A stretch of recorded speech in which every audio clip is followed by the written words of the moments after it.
ሰላም አድማጮቻችን የዕለቱን ያሳሽ መረጃዎች እናቀርብላችኋለን። ለዕለቱ ከያዝናቸው መረጃዎች መካከል የኢትዮጵያ ኦርቶዶክስ ተዋሕዶ ቤተክርስቲያን ቋሚ ሲኖዶስ ብፁዕ አቡነ ገብርኤል ከቤተክርስቲያንና የነገረ ማርያም አስተምሮ ውጪ በፍኖተ ጽድቅ ጠቅላላ ማህበር አዳራሽ የሰጡትን ትምህርትና በማህበሩ ሚዲያ የተላለፈበትን ሁኔታ በተመለከተ በሰፊው ተወያይቶ ውሳኔዎችን አስተላልፈዋል። ዶክተር ደብረጽዮን ገብረ ሚካኤልን ጨምሮ 18 ከፍተኛ የትግራይ አመራሮች በዘር ማጥፋት ወንጀል ስለመከሰሳቸው ተነግሯል። የኢትዮጵያ ሰራተኞች ከዓመት በፊት ላነሷቸው አንገብጋቢ ጥያቄዎች ጠቅላይ ሚኒስትሩ አብይ አህመድ ምላሽ እንዲሰጡ ስለመጠየቁ ተሰምቷል። ሚስቴን ከቤት እንድትወጣ ምክንያት ናችሁ በማለት ወላጆቹን የገደለ ግለሰብ በእድሜ ልክ እስራት ተቀጥቷል። ህጋዊ ብቃትና እውቀት ሳይኖራቸው የባህላዊ ሕክምና አገልግሎት የሚሰጡ ግለሰቦች ተበራክተዋል ስለመባሉም እነግራችኋለን።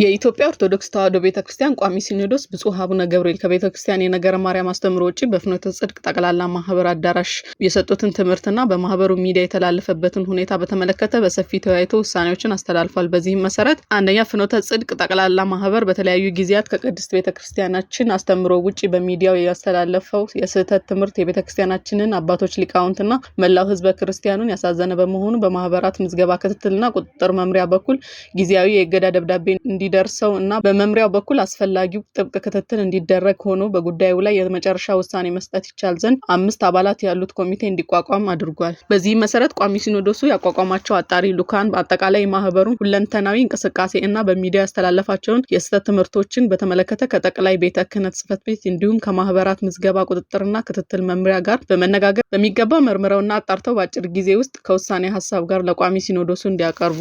ሁለተኛ ብፁዕ አቡነ ገብርኤል ማርያም ቤዛዊት ዓለም አትባልም በማለት ከቤተክርስቲያናችን የነገረ ማርያም አስተምሮ ውጪ ህጽት ያለበት ትምህርት በሊቃውንት ጉባኤ በኩል በሚገባ ተመርምሮና ተጣርቶ ከመፍትሄ ሀሳብ ጋር ለቋሚ ሲኖዶሱ በአስቸኳይ እንዲቀርብ ብፁዕነታቸውም ጉዳዩ ተጣርቶ የመጨረሻ ውሳኔ እስኪያገኝ ድረስ በመንበረ ፓትርያርክ ጠቅላይ ቤተ ክህነት ጽሕፈት ቤት ግቢ ውስጥ በሚገኘው መኖሪያ ቤታቸው በታቅቦ እንዲቆዩ። ሶስተኛ ብፁዕ አቡነ ፊሊጶስ የደቡብ ኦሞና አሪ ዞኖች ሀገረ ስብከት ሊቀ ጳጳስ የቅድስት ሥላሴ መንፈሳዊ ዩኒቨርሲቲ ፕሬዝዳንት እና ብፁዕ አቡነ በርናባስ የደቡብ ካሊፎርኒያ ሀገረ ስብከት ሊቀ ጳጳስ ያስተላለፏቸው የስህተት ትምህርቶችና በሌሎችም መምህራን የተላለፉ ነቀፋ ያለባቸው ትምህርቶች ካሉ የሊቃውንት ጉባኤ ከቤተክርስቲያኒቱ አስተምሮ አንጻር በሚገባ መርምሮና አጣርቶ ከመፍትሄ ሀሳብ ጭምር በአጭር ጊዜ ውስጥ ለቋሚ ሲኖዶሱ እንዲያቀርብ። አራተኛ የኢትዮጵያ ኦርቶዶክስ ተዋሕዶ ቤተክርስቲያን መገናኛ ብዙሃን ድርጅት ለፍኖተ ጽድቅ ጠቅላላ ማህበር ሚዲያ የአየር ሰዓት የሰጠበትን ዝርዝር ሁኔታና ከማህበሩ ጋር በተያያዘ አየር ላይ ያዋላቸውን ትምህርቶች የሚያሳይ ሪፖርት እንዲያቀርብ ይደረግ በማለት ቋሚ ሲኖዶሱ ወስኖ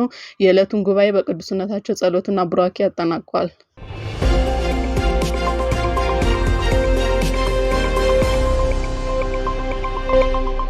ዶክተር ደብረጽዮን ገብረ ሚካኤልን ጨምሮ 18 ከፍተኛ የትግራይ አመራሮች በዘር ማጥፋት ወንጀል ስለመከሰሳቸው ተነግሯል። 18 ከፍተኛ የትግራይ ፖለቲካና የጦር መሪዎች በፌዴራል መንግስት በተሾሙ 64 የጊዜያዊ አስተዳደር አመራሮችና ሰራተኞች ላይ ከጥቅምት 2013 ዓ.ም እስከ ጥቅምት 2015 ዓ.ም ድረስ በነበረው የትግራይ ደም አፋሳሽ ጦርነት የዘር ማጥፋት ወንጀል ፈጽመዋል በሚል ክስ ቀርቦባቸዋል። ሚያዝያ 21 ቀን 2017 ዓ.ም ለፌዴራል ፖሊስ ኮሚሽንና ለጠቅላይ ምርመራ መምሪያ የቀረበ የጽሑፍ ክስ እንዳመለከተው የተጠቀሱት ተከሳሾች በጊዜያዊ አስተዳደሩ አመራሮችና ሰራተኞች ላይ የዘር ማጥፋት ወንጀል ፈጽመዋል። ክሱ የቀረበው አቶ አበራ ንጉስ በተባለ የህግ ምሁርና ጠበቃ እንዲሁም ከጥቅምት እስከ ሰኔ 2013 ዓ.ም በፌዴራል መንግስት በተቋቋመው ጊዜያዊ አስተዳደር የፍትህ ቢሮ ኃላፊ ሆነው ባገለገሉ ግለሰብ መሆኑ ታውቋል።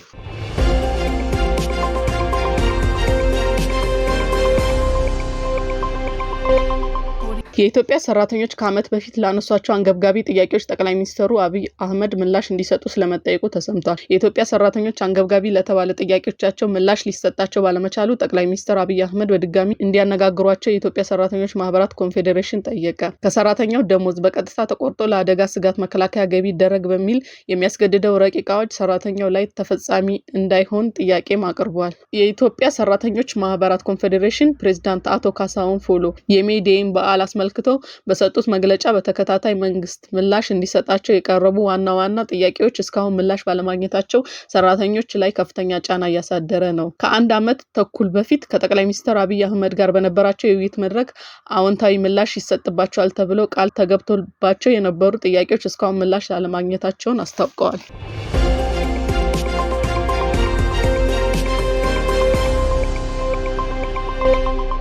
ሚስቴ ከቤት እንድትወጣ ምክንያት ናችሁ በማለት ወላጆቹን የገደለው ግለሰብ በእድሜ ልክ እስራት ተቀጣ።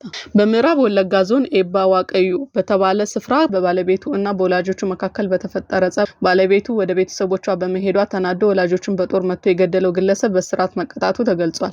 አቶ ፉፋ ነጋሽና ወይዘሮ ጋሪቱ ሁንዴ በትዳር ለዓመታት የኖሩ ሲሆን በትዳራቸው ፈይሳ የተባለ ልጅ አፍርተዋል። ልጃቸውን ለትዳር ሲደርስ ከዚያው ከአካባቢ አንዲት ኮረዳ አጭተውለት በሞቀ ሰርግ ድረውታል።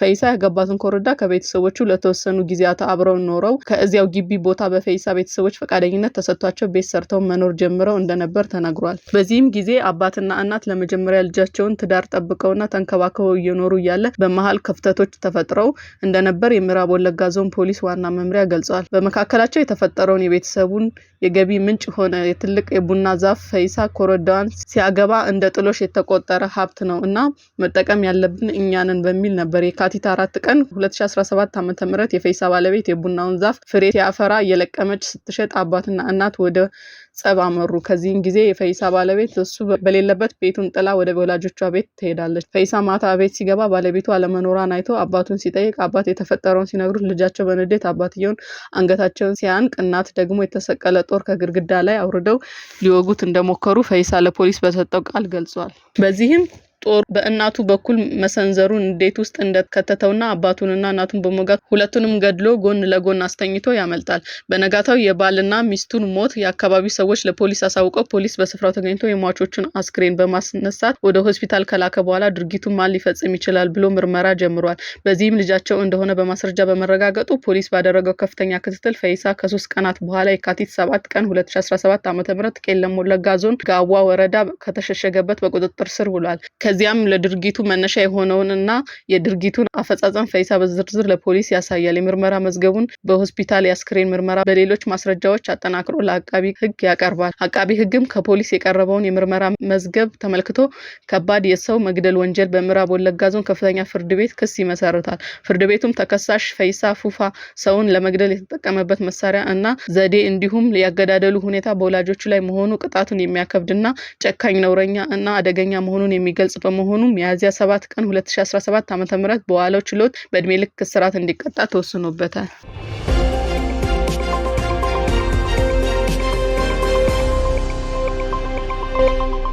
ህጋዊ ብቃትና እውቀት ሳይኖራቸው የባህላዊ ህክምና አገልግሎት የሚሰጡ ግለሰቦች ተበራክተዋል ተባለ።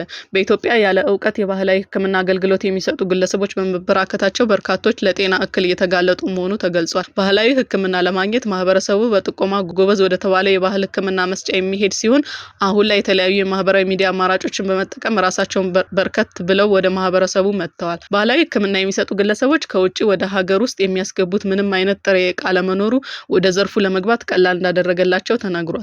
ከዚህ ባሻገር ስራ አጥ የሆኑ በርካታ ቁጥር ያላቸው ግለሰቦች የባህላዊ ህክምና እውቀት ሳይኖራቸው በዘርፉ ላይ እየተሰማሩ ነው ተብሏል። ህግና ስርዓትን አክብረው የሚሰሩ ሊከበሩ የሚገባቸው መንግስት ድጋፍ የሚያደርግላቸው የባህል ህክምና ተቋማት እንዳሉ ሁሉ በአንጻሩ ደግሞ በተሳሳተ የባህል ህክምና ጉዳት ደረሰብን የሚሉ ሰዎች መበራከታቸውን በጤና ሚኒስቴር የጤናና ጤና ነክ ተቋማትና ባለሙያዎች ቁጥጥር ስራ አስፈጻሚ አቶ እንዳልካቸው ጸዳል ለብስራት ሬዲዮ ተናግረዋል። በዚህም የተነሳ አግባብ ያለው አገልግሎት የሚሰጡ የባህላዊ ህክምና ተቋማት እነሱንም ይዘዋቸው እንዳይጠፉ ጤና ሚኒስቴር ከሚሰራው የቁጥጥር ስራ ጎን ለጎን ይህንን በመከላከል ረገድ ተባባሪ መሆን እንደሚገባቸው አቶ እንዳልካቸው ጨምረው ለብስራት ተናግረዋል። አድማጭ ተመልካቾቻችን ቻናላችንን ሰብስክራይብ በማድረግ ቤተሰብ ይሁኑ።